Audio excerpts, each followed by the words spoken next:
મુખ્યમંત્રી ભૂપેન્દ્ર પટેલ આજે દિલ્હીમાં કેન્દ્રીય ગૃહમંત્રી અમિત શાહ સાથે મુલાકાતની પ્રાથમિક માહિતી આ વિશે વધુ માહિતી આપવા આપણી સાથે જોડાઈ ચૂક્યા છે મારા સંવાદદાતા હિરેન રાજ્યગુરુ।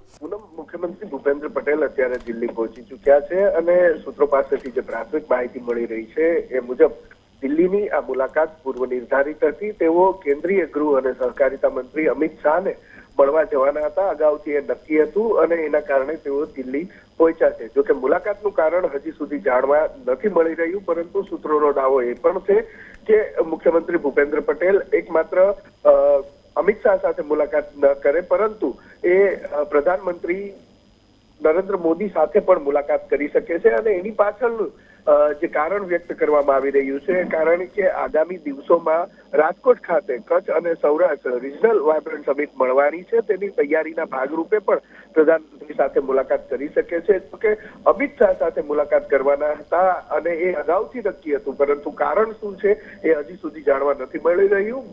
સાંજે 4 વાગે ગાંધીનગરના મહાત્મા મંદિર ખાતે એસટી વિભાગમાં નવી નિમણૂક પામેલા ડ્રાઈવર અને તેની સાથેના લોકોને નિમણૂક પત્ર એનાયત કરવાનો કાર્યક્રમ છે અને એ કાર્યક્રમમાં હાજરી આપશે મુખ્યમંત્રી। એટલે કે બપોર સુધીમાં મુખ્યમંત્રી ભૂપેન્દ્ર પટેલ દિલ્હીથી પરત પણ ફરી જવાના છે તેવું સૂત્રોએ દાવો કર્યો છે। જી પૂનમ, આભાર આપનો તમામ માહિતી બદલ।